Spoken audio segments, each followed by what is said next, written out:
There's something missing in our universe. Well, there's a whole lot of somethings missing in our universe that we don't understand. There's something out there, like we just learned, taking up space that we can only hypothesize about at this point.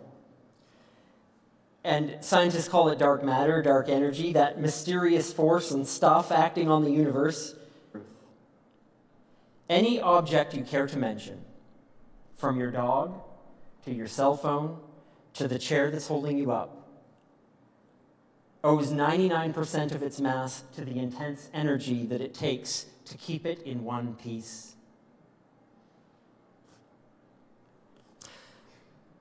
As Ian Samples tells us here, 99% of it is not the stuff, it's the energy holding the stuff together. To me, that brings about a certain amount of awe.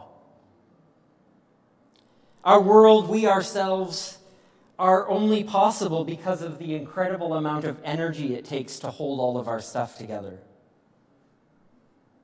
Now, I don't know if you'd agree with me, but life, too, for us, seems that way.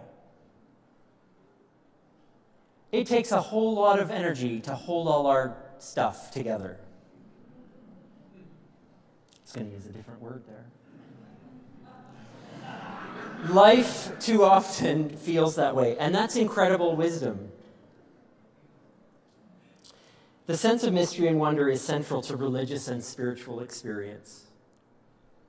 For millennia of human history, it's been the role of spiritual leaders to say, there's a world beyond the world of our ordinary experience.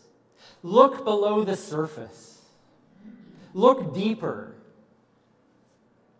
There's something fundamentally illusory about the world of our senses.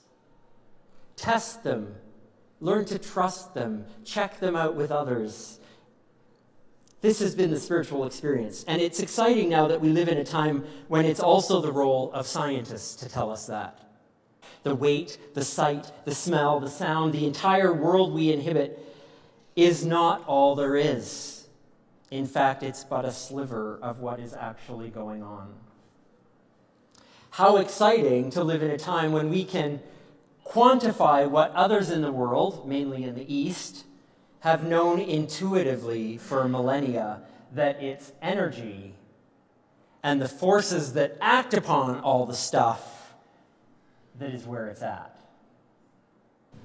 It doesn't take much to bring me back to Star Wars, but I was a child of the 70s and 80s, and so Star Wars was a fairly formative piece of pop culture in my life. Years ago, when Ainsley was studying acupuncture, training in the Eastern forms of healing that manipulate the flow of energy, chi, through the body, I was fascinated to hear her talk about the long history of tracking the flow of energy in the body, working with it to bring about healing and health. This tradition of Eastern medicine is in tune with something that we in the West have almost entirely ignored, not completely, but mostly, for centuries. In most of what comprises our if, most of what we are, most of our mass is energy between our particles, then why would we ignore it? Why would we ignore 95% of us that is the energy holding us together? Why would we ignore it? Our energy may be a huge part of us that we can't see, but I can attest, when those needles go in just the right spot, you know there's forces at work in you. Astronomical wisdom we share today reminds me that science is humility. Spirituality is humility. We don't know what we don't know. We see our world as we see it and test it at any one time, and that is always changing. So much of the universe is unknown. So much of us remains unknown. From Matthew 18:24, in other places too, whoever wants to be my disciple must deny themselves and take up their cross and follow me. What does it mean to deny yourself?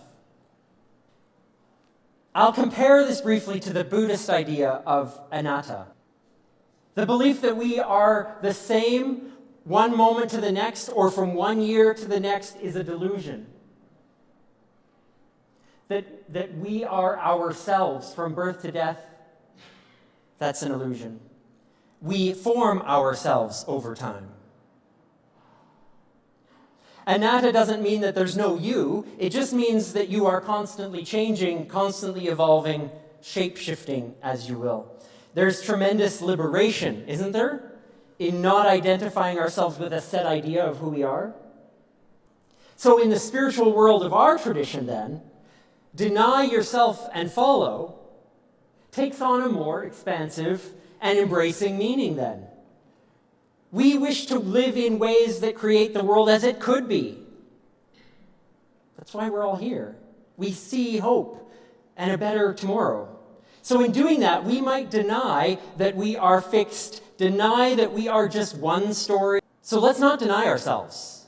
Let's not put ourselves last. Let's not say we don't matter. We actually matter a great deal because we are the source of the transformation that we're going to see in the world. I've been reading, it's that it takes energy to live this life. It takes energy to hold all of our bits together, and it literally takes energy to live. That we're all living, moving, energetic, and evolving people. Empowered to make choices needed to be better today than we were yesterday. We are here to live lives that matter. Pun intended. That is a life of beautiful energy. Full of forces, full of chi, full of life, full of potential.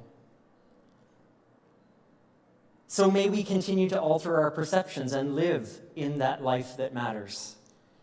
And may it be so for us in so many ways.